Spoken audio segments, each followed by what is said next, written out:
kugenda impaka, apana kuba abagabo b'impaka, apana kuba abagabo b'amatiku, apana kuba abagabo bo gusebanya cyangwa bo gukora zose ntazi. Turi abagabo bo guhamya ubutumwa bwiza. Haleluya, haleluya, haleluya.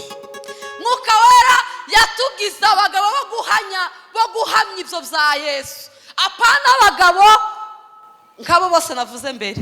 Turi abagabo bo guhamya ubutumwa bwiza bwa Yesu Kristo. Niwo murimo principe asigiwe, nuwo guhamya ubutumwa bwiza bwa Yesu Kristo. Muri uyu mugoroba wibaze ngo ese umurimo twasigiwe ko turawukora neza? Umurimo Yesu Kristo yadusigiye ko turawukora neza? Ubu turi abagabo bo guhamya ibyo. Gusa mwebwe mugende mu murindire kandi azohabasanga. Bwana sifiwe. Noneho ngo bigishwa ngo babyitegereje ngo baramubaza ngo ese Yesu we, iki nico gihe wenda kongera kugarurira Isiraheli ubwami bwabo? Ngo Yesu arabasubiza ngo si ibyanyu ngo kumenya iminsi cyangwa ibihe, ibyo ntibibareba. Hanyuma amaze kubabwira gutyo avuga ijambo rya nyuma Yesu yavugiye ku isi, ntarindi arongeraho.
turafashwe kabisa. Nkunda Ebenezeri, koza sinarinzi ko hano haba nari nyizi Musazi bagira abana bashoboye none namwe murashoboye kabisa umuntu ari kumwe namwe ntaco munanira duheze Imana icubahiro ahimidiwe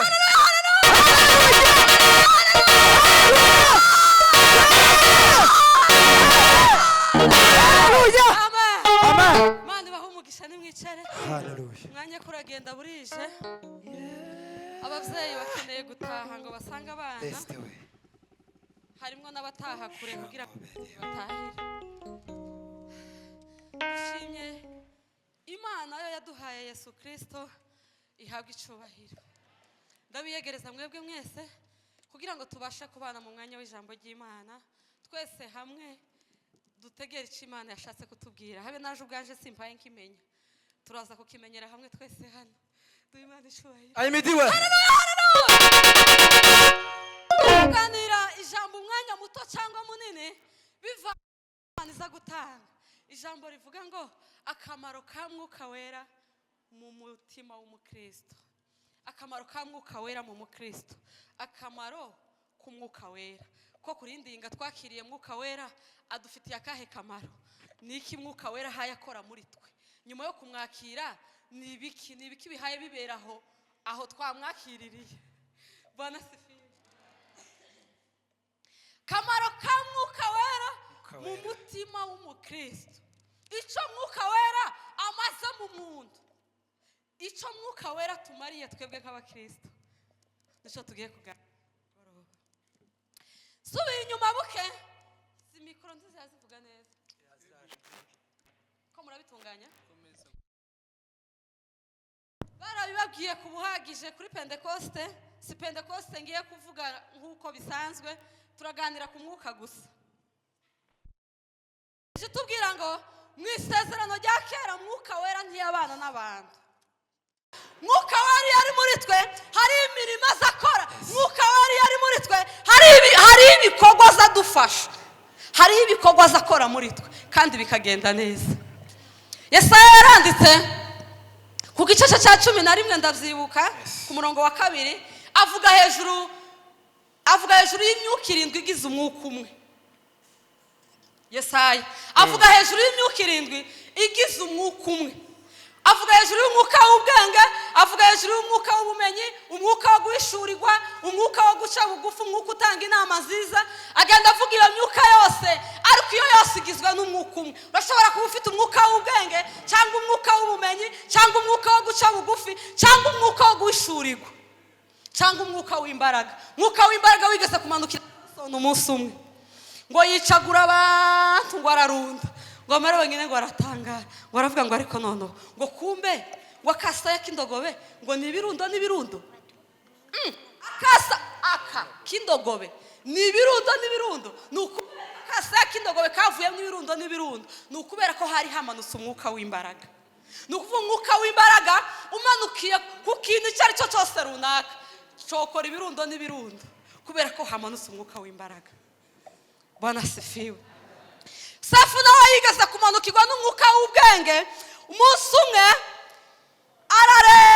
arareba umwami bimucanze ngo Imana imumanurira nk'umwuka w'ubwenge ngo amuhishurire ibyo yarose ngo yagize nk'imyuka 2 yagize umwuka wo guhishurirwa umwuka w'ubwenge umwuka wa mbere wamuhishuriye ibyo umwami yarose umwuka wa 2 umuhishurira n'uburyo bwo gukora ibyo yarose haza umwuka w'ishurirwa harasubira haza n'umwuka w'ubwenge abasha kumanaginga ibyo umwami yarose kandi bija ku murongo Bwana sifiwe sinzi wowe umwuka ushobora kuba warakiriye kuri Pentecoste nimba warayakiriye yose ko ari 7 nimba warongeweho n'iyindi kaba 10 nimba ari gute byagenze ariko ni wowe uzi umwuka wakiriye ukoreshe neza Bwana sifiwe umwuka wakiriye ukoreshe neza Bibiliya ivuga ngo Yesu Kristo ngo amaze kuzuka ngo agenda abonekera abigishwa be ngo incuro nyinshi bamwe bashaka babonekera abandi bashaka babonekera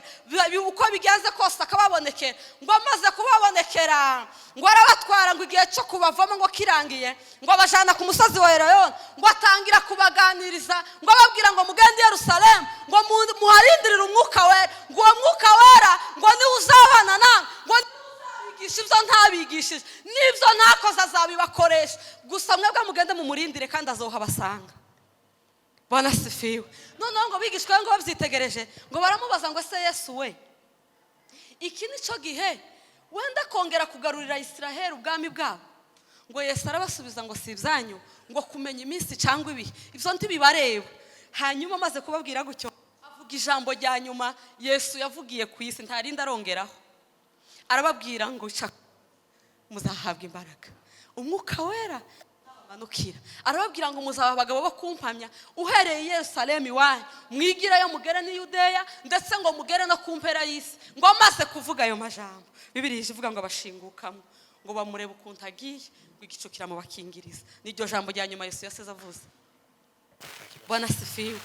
Ako niko kazi gakomeye umwuka wera yadufasha kuri none, nako kuzuza iryo sezerano Yesu Kristo yadusigiye. Ubundi ikintu cyanyuma umuntu avuze baza bagiha agaciro. Iyo ugwaye ukaremba ukavuga ngo yeme ngo nipfa ngo bizogenda uko nuko nukura abasigaye baza babyubahiriza ko riba ryavuze nyine umuntu udasubira kuboneka. Yesu yasize avuze ngo icakora muzahabwa imbaraga. Izo mbaraga twarazironse ko twamaze kuzironka rero nituzikoreshe icyo yasize avuze. Bwana sifiwe. Kuba umukristo nukugira abandi bantu wongeye nawe kugarurira Kristo, nukugira abandi nawe usubiye kugarurira Kristo. Apana kuba umukristo w'ingumba. Mwuka w'Imana kugira ngo abashe kutugira abantu bashobora kubyara bakabyara abandi ba Kristo. Haleluya. Hakagira umwe cyangwa babiri wongeye k'umuntu wakiriye umwuka, k'umuntu Yesu Kristo yasigiye isezerano avuye kuri ino si. Bwana sifiwe. Haleluya, haleluya. Bindi bikorwa byose twokora yoba ari inyongera y'ubwami bw'Imana kandi ni byiza guhishurirwa iyindi mirimo, ariko umurimo Yesu Kristo yadusigiye nuwo kugenda mu mahanga yose duhindura abantu bose kuba bigishwa ba Kristo.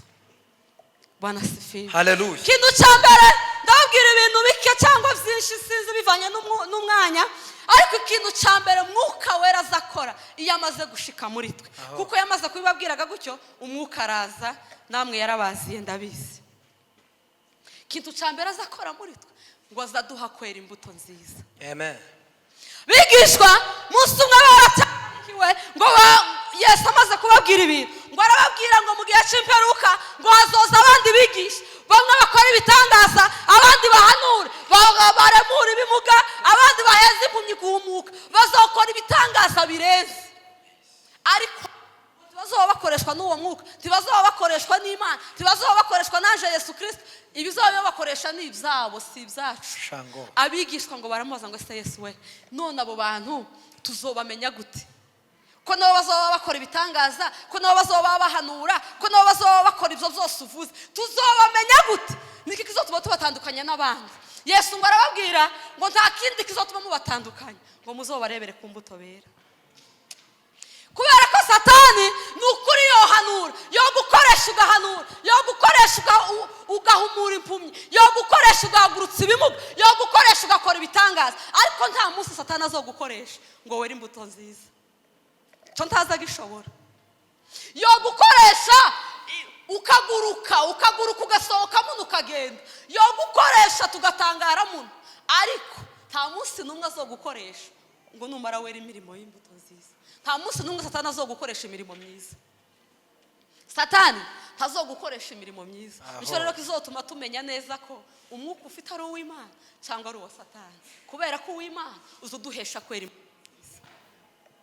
Bwana sifiwe. Haleluya. Hari igihe uzure ukabona sigiye gikwiriye kwera imbuto, ukabona sigiye cyo kwera imbuto, kubera yuko uri mu bigaragazo runaka, kubera yuko uri mu bihe runaka bikugoye, ariko icyo gihe turi muri ibyo bihe nicyo gihe Yesu Kristo azaza iruhande rwacu kureba ko dushobora kwera imbuto nziza. Ntabwo twozera gusigiye bimeze neza, ntabwo twozera gusigiye twabyaye, nta gihe twozera gusa kubera ko dufite amafaranga n'ibindi. Dutegerezwa kwera imbuto n'igihe kitari ngombwa ko twozera.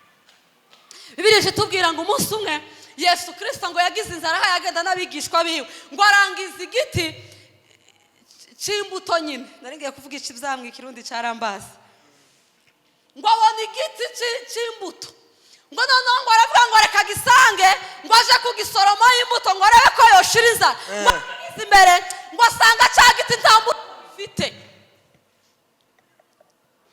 cyari igiti gishisha wenda kimeze neza ariko ngo akigera imbere ngo akiburaho imbuto ngo Yesu Kristo ngo ni nkaho yarakaye iki giti bite byaje gute usa neza gukera kutagira imbuto ngo kubera umujinya ngo ni mu giteme baragitema kubera ko yakibuzeho imbuto kandi ni ukuri igiti cyararenganye ticari igihe cyaco cyo kwera imbuto ubu nyine tiwogenda ku giti cy'umwembe ngo urakibonaho umwembe kuko isigiye cyo kwera imyembe kisigiye cy'imyembe kwera ariko ubu nyine woje guharanga igiti cy'abandi cy'umwembe ngo ndikigihe umwembe cyo gikurahe nukuvuga ngo Yesu Kristo yagiye gusoroma umwembe muri uku kwezi kwa gatandatu nta mwembe wobona kuko si igihe cyayo nukuvuga ngo igiti ticari igihe cyaco cyo kwera ariko Yesu Kristo aje kugishaka imbuto igihe atari igihe cyaco cyo kwera bisigura ngo iki hari igihe wowe utekereza ko atari igihe cyawe cyo kwera imbuto nziza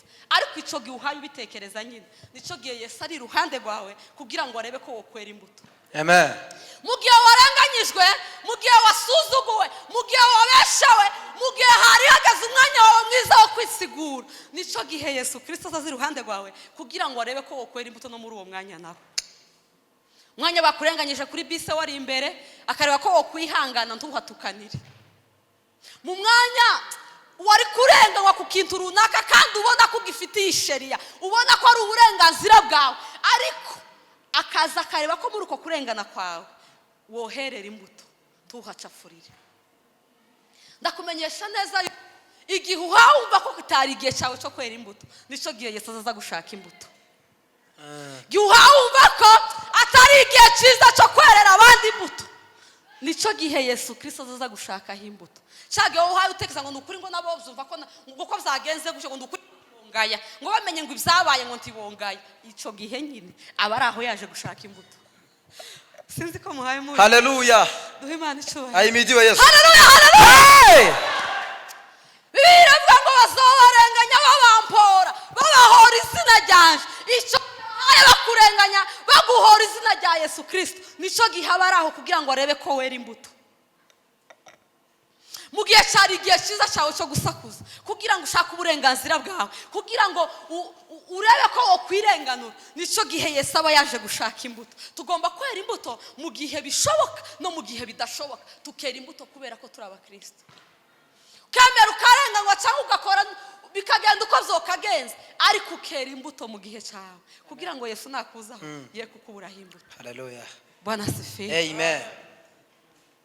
Bwana asifiwe. Hallelujah. Mwuka wera aje duha kwera imbuto mu gihe gikwiye no mu gihe kidakwiye, aje duha kwera imbuto.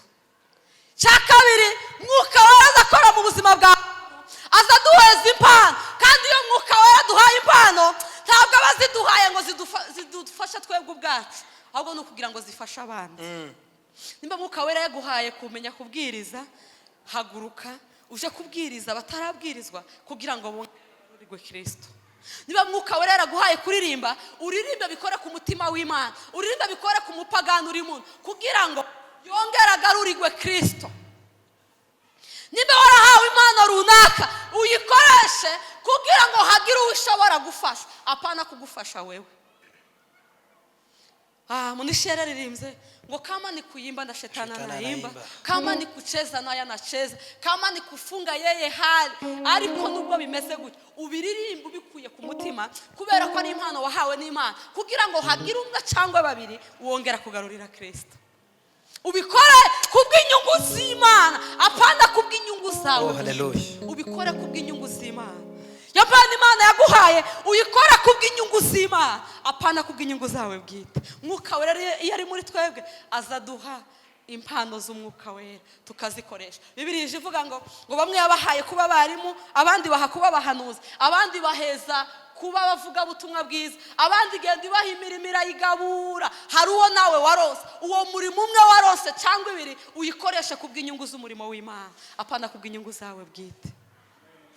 Bwana asifiwe. Amen. Cyagatatu ko ndihuta, cyagatatu mwuka wera azakora muri twebwe. Bwana asifiwe. Hallelujah. Azadusobanurira iby'ubwami bw'Imana. Iby'ubwami bw'Imana birakomeye pastor. Nukuri utekereje ku Mana muri ubwo bwenge bwawe ntiwobasha kuyuzuzamo. Imana ntiyo kwiga mu bwenge bwacu, ariko furashe ishobora gutuma Imana yo kwigwa muri twe ni umwuka wera. Iyo utekerereje Imana mu mwuka uzuyumva kandi ukayitahura, wamenya ubugari bwayo ndetse n'uko ingana wabitekerereje mu mwuka, ariko wabitekerereje mu mubiri wo bastinga tivzokunda kuko ntiwo kwigwamo kwigwamo. Bwana sifiwe. Waba hari ibyagucanze uzutekereza ukumva ntibihaye bikunda, nuko uzutekerereza Imana mu mubiri kandi ntibikunda. Jigabauti zawe tizoja mu Imana tibikunda, ariko amashiga Imana izi kwigwamo ni mu gihe twayitekerereje mu mwuka. Haleluya. Bwana sifiwe. Ahimidiwe Yesu. Mashiga Imana izi kwigwamo ni mu gihe twayitekerereje mu mwuka. Umwuka ni uje ufashikanya no kwizera bikatubwira neza yuko ivyo Umwami Yesu yasize atubwiye byose ko ari iby'ukuri. Tukamenya ko Yesu Kristo azogaruka tukabyizera tubiheshejwe n'umwuka. Tukamenya ngo Imana iriho tukabyizera tubiheshejwe n'umwuka, kubera ko nta Mana yaje ngo itubwire ngo nicaye hano muzohansanga. Tuba tubihushurirwa n'umwuka wera. Bwana sifiwe. Haleluya. Kwizera rero kubaye muri twe kuza kuduhisha umwuka wera yabaye muri twe, azayuzuza kwizera muri twe. Kwizera kukadusingiriza ibiririya kure, kubera ko kwizera nko kuza kudusingiriza ibiririya kure ku Mana. Niyo mpamvu azadufasha gusingira ibiri ku Mana. Bibiliya abantu babiri Imana yanga, kandi ntabwo yabihishe yabivugiye kuri kamera kwibanga. Ubu ngini ibyumvika cyane byavugiwe kuri kamera, ni ukuvuga ngo abantu Imana yanga nabo ntabwo Imana yabihishe, ntiyabigize ubwiru, yabivugiye kuri kamera gusa. Sinzi ikinyamakuru yabivugiyeho, nimba ari Delegasi cyangwa nimba ari Igihe cyangwa nimba ari Zaburisha, sinzi aho yabivugiye, ariko yabivugiye ku mugaragaro. Vuze ngo nezeza Imana yanga umuntu utizera. Uwo tiyigeze imuhisha, tiyamujyaje ngo imubwire ngo ndabivugira hirya aho utari. Yabivugiye kuri kamera wijiye muri telefone yawe, uzuhura navyo cyangwa wasenga ugahura navyo cyangwa mwuka wera akaguhishurira uri wenyine. Ni ukuri utizera ngo ntibishoboka ko yanezeza Imana. Haleluya. Mwuka wera rero ni uzawuzuza kwizera. Huruma zako Baba. Bwana sifiwe. Ahimidiwe Bwana Yesu. Tugira kabiri Imana yavuze yanga, yaravuze ngo umuntu wa kamere ndamwanga. Iwanti yabicishije hirya yamivuga ngo ndamwanga. N'Abaroma 8 no ku 8 yamivuga ngo umuntu wa kamere ndamwanga. Uko aho si kuri kamera, ivyo yashize muri Bibiliya ni ndutayigira ni kuri kamera. Yaravuze ngo umuntu wa kamere ndamwanga. Abo ni abantu babiri Imana yanga. Ni ukuvuga ngo niba kwizera atakuri muri wewe, Imana irakwanga. Turi kumwe nayo kandi ntibikunda ko woyinezeza. Bwana sifiwe. Bundi isoko iremamwo ibitangaza, isoko bateretsemo guhumuka, isoko bateretsemo gukira ubumuga, isoko bateretsemo gukira indwara n'ibindi byose. Isoko y'ibitangaza. Ifaranga riza riremamwo si amapawundi, si amadora, si n'ikindi kintu runaka. Haza harebamwo kwizera. Uzi ukora mu isakoshi yawe ugasohora kwizera ugatahana igitangaza cyawe. Tuzi ukora mu isakoshi ngo ukuremo ifaranga. Uzi ukora mu isakoshi ugakuramo kwizera, watahana igitangaza cyawe. Haleluya. Bwana sifiwe. Ahimidiwe Yesu.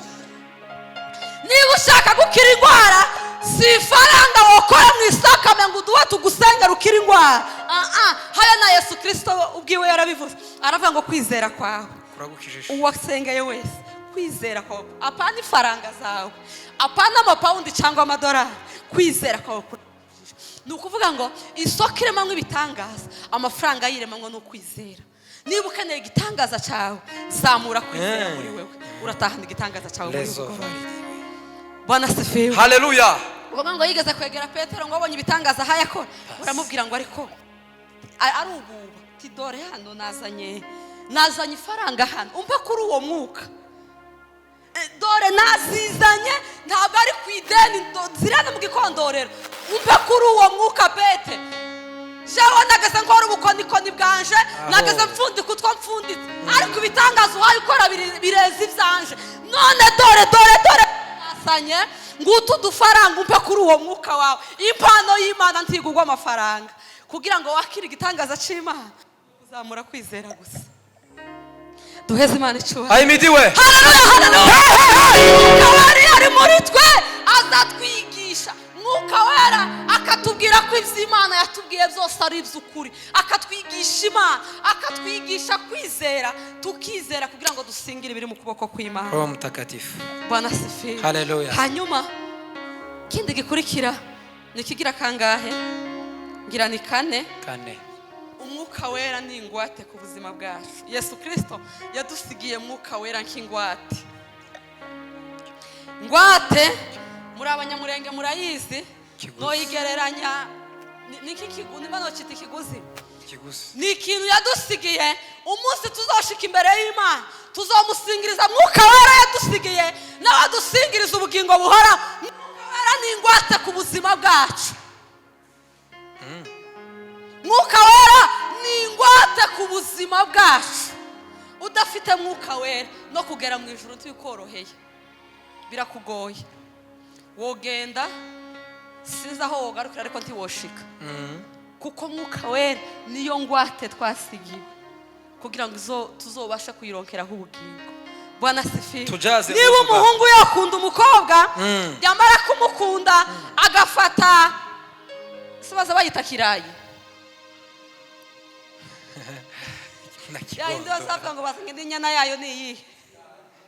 Gaju. Niba umuhungu yakunda umukobwa akazana gaju akayishira iwabo w'umukobwa, akazobona kuzanya umugihe azoshakira, ni ukubera iki? Abazi ko yahashize ingwate, taha umukobwa arahari, nta wundi wogerageza. Ni ukuvuga ngo niba hari ibindi wibanga kenyeje navyo bitari ibya Kristo, uri umukobwa wakowe ari kuri mukongera akazanaho abandi bagabo. Ibyo bindi wongeyeho tuvyise nk'abagabo ku mukobwa wakowe. Haleluya. Amen. Haleluya. Ukawera ni ingwate ku buzima bwacu. Cya gatanu, umwuka wera aza duha kuba muri presence y'Imana. Mwuka wera aduha kuba muri presence y'Imana. Mwuka wera, ariko mwuka wera we, abakiriye mwuka wera tuzamura. Haleluya. Amen. Mwuka wera aza duha kuba mu bwiza bw'Imana, aza duha kuba mu n'igihe twabuvuyemo akatwibutsa kongera kubugarukamo. Niba hariho imitima yabaye akahebwe, niba hariho imitima itakicumva Imana, ni ukubera ko yavuye mu mwuka wera. Kuko mwuka wera ntakikugira inama. Huruma baba. Mwuka wera ntakikugira inama, ariko iyo ufite mwuka wera uzuguma ukaba muri presence y'Imana, uzuguma ukavuga rya jambo mu Kristo yavuze, iyo nguye mba mzutse. Kugwa ko ntitworeka kugwa, biravuga ngo ibisizo kandi bizobura kugwa, ariko ishano nababiza kugwaho no gusitara tuzositara, ariko ishano no gusitara ntubyuke. Ariko iyo ufite mwuka wera muri wewe aza kumenyesha ko wasitaye, akakumenyesha ko waguye, yarangiza akakwigingira kubyuka. Ariko niba ugikora icyaha, niba uhaye ukora icyaha, byagira umutima ugucira urubanza. Hari igihe umwuka wera aza kugira inama, hari igihe aza guhanura yaruha akaruha, wowe ubwawe utabana n'Imana, akatwingingira kongera gusabana n'Imana. Imana ikundira Dawidi si uko atabyaha. Dawidi yari umunyabyaha ku rugero rushimishije, apana rukwiye, rushimishije, ariko ngo icyo Imana yamukundiraga ni uko yagiraga umutima wo kwihana. Mwuka wera azaguma akagwiza umutima wo kwihana muri twe, azaguma umutima wo guca bugufi muri twe, azaguma akagwiza umutima wo kuguma kwegera Imana no mu gihe twacumuye, akaduhanira gukirana. Bwana asifiwe. Saba Imana iguhe mwuka wera kugira ngo aguhe kuguma muri presence y'Imana. Usaba Imana iguhe mwuka wera ni utazokiranirwa muri ubwo busore bwawe. Iyo ngeze ku basore kangaruke nzampatinda ko ntwara umwanya ko ndahakunda cyane, zanumva narafatiwe mu kwigisha abasore. Mpamvu mu busore bwawe harimo ibitagenda. Bushize narababwiye ngo ubusore ni rompwe, ugomba kubuvamo wamenye icyo guheza kumenya icyerekezo cy'ubuzima bwawe ni umwuka wera. Icyo guhesha kumenya neza direction ni umwuka wera. Mwuka wera aza guha kuba muri presence y'Imana, warangiza ntuhakorera amakosa, warangiza ukaguma ukaba umusore Imana yishimiye kubera yuko ufite mwuka wera. Mwuka uzugira ngo utebagara akabara gufata, wagira kuratekereza gute? Garuka. Kuraja gukora iki? Garuka. Icyo ukoze ni igiki? Kireke. Icyo utekereje kireke. Mwuka wera. Ngwino dore inzira nyayo. Mwuka wera akaguma akakugarura, wagira ngo akagarura. Ariko iyo wamaze gusohora wera muri wewe, uba wagize ikibazo, uba wavuye mu bwiza bw'Imana. Bwana sifiwe. Hallelujah. Mwuka wera aje aduha kuba muri presence y'Imana. Ataguma akatugarura muri presence y'Imana. No mu gihe tubona ko bidakunda, no mu gihe twatebaga, no mu gihe tutakirimo dusa n'abacumuye, Mwuka wera aza yongera kutugarura, akatugarura mu busabane bwacu n'Imana. Cyanyuma sozerezaho, Mwuka wera n'umwinginzi ku buzima bwacu. Mu buzima bwa Mukristo, Mwuka wera mubereyeho nk'umwinginzi. Bibiliya ivuga ngo ahora tunihira iminiho itavugwa imbere y'Imana. Hari igihe usenga ukaba wasaba Imana ibyo ukeneye, ibyo wumva gusa ushaka, ariko atari ibyo ukenye. Sinzi ko mbivuze neza. Hari igihe usenga tusaba Imana ibyo ukenye, ukayisaba ibyo ukeneye, kandi ibyo umuntu akeneye kuriya ni byinshi, ariko haba hariho priority, haba hari ibyo ukenye. Ariko iyo wayo usenga nabi gutyo, Mwuka wera n'umwinginzi. Mwuka wera azabwira Imana ngo Mana, nukuri nubwo bavuze kuriya, ariko siko bari bagiye kuvuga. Ko baravuga gutya nuku kuriya bavuze nukubera ubwana, ntibazi gutondeka amagambo neza. Jewe ndi hano ko ndagira ngo nkumvise neza uko bavuga bahaye basenga. Mwuka wera n'umwinginzi. Hallelujah. Mwuka wera atunihira iminiho itavuga ku Mana, kugira ngo ibyo twari ko dusaba bigorore, uko twari ko tuvuga imbere y'Imana kugorore. Ndagusaba muri uyu mugoroba w'uyu munsi, muri iri joro ry'uyu munsi, ubwira Imana ngo Mana, ongera imbaraga, wongere uzane Mwuka wera muri je, kugira ngo abashe kugaragaza ibi byose mvuze, kugira ngo Mwuka wera akuheze kwera imbuto nziza. Mwuka wera akubera umwinginzi. Mwuka wera aguha impano zayo. Mwuka wera dukoresha imirimo n'ibitangaza. Yavuze ngo muzaba abagabo bo kumpamya. Umwuka wera abagore yabagize abagabo, noneho baraza baba kumwe n'abagabo nyine basanzwe ari abagabo. Hanyuma twongeraho akandi kantu. Bwana sifiwe. Atubwira n'abahamya. Ni ukuvuga ngo iyo twakiriye Mwuka wera, tuza tuba abagabo b'impaka, ahubwo tuza tuba abagabo b'abahamya. Tugahamya. Apana kugenda impaka, apana kuba abagabo b'impaka, apana kuba abagabo b'amatiku, apana kuba abagabo bo gusebanya cyangwa bo gukora zose ntazi. Turi abagabo bo guhamya ubutumwa bwiza. Hallelujah, hallelujah, hallelujah. Mwuka wera yatugize abagabo bo guhamya ibyo bya Yesu. Apana abagabo nk'abo bose navuze mbere. Turi abagabo bo guhamya ubutumwa bwiza bwa Yesu Kristo. Niwo murimo asigiwe, nuwo guhamya ubutumwa bwiza bwa Yesu Kristo. Muri uyu mugoroba wibaze ngo ese umurimo twasigiwe ko turawukora neza? Umurimo Yesu Kristo yadusigiye ko turawukora neza? Ubu turi abagabo bo guhamya ibyo. Ibaze muri wowe, wibaze ngo ese ndi umugabo wo guhamya ibyo bya Yesu Kristo? Uri umugabo wo kubihamya? Uri umugabo wo izo mbaraga zo kubihamya warazakiriye? Yesu yaravuze ngo Yohana yababatirishaga amazi, ariko ngo uzaza nyuma yanjye ngo azobabatirisha umuriro. Iyo wakiriye umuriro rero, uragenda utwika ibyari imbogamizi n'ibyari inzitiro bikavaho, hanyuma ukavugira Yesu nk'umuzuke, ukavugira Yesu nk'uwenda nawe kuzamurwa, ukavugira Yesu ukabikora neza nk'uko yasize abivuze. Tuba abagabo bo guhamya ibyo, haba i Yerusalemu, haba i Yudeya, haba no kugeza ku mpera y'isi hose. Tuba abagabo bo kubihamya kuko niko Yesu Kristo yasize abivuze. Muri uyu mugoroba ndabifuriza kwakira Mwuka wera. Muri uyu mugoroba ndabifuriza gukoreshwa na Mwuka wera. Muri uyu mugoroba ndabifuriza kuganira na Mwuka wera kugira ngo abahishurire, abahe ubwenge, abahe ubumenyi, abahe imbaraga. Mwuka wera gukoresha imirimo n'ibitangaza. Bwana sifiwe. Mwuka wera dukoreshe imirimo n'ibitangaza, kubera ko niryo sezerano kandi ryaruzuye twaramuhawe. Ijambo ry'Imana ridufashe kandi. Hallelujah, hallelujah, hallelujah.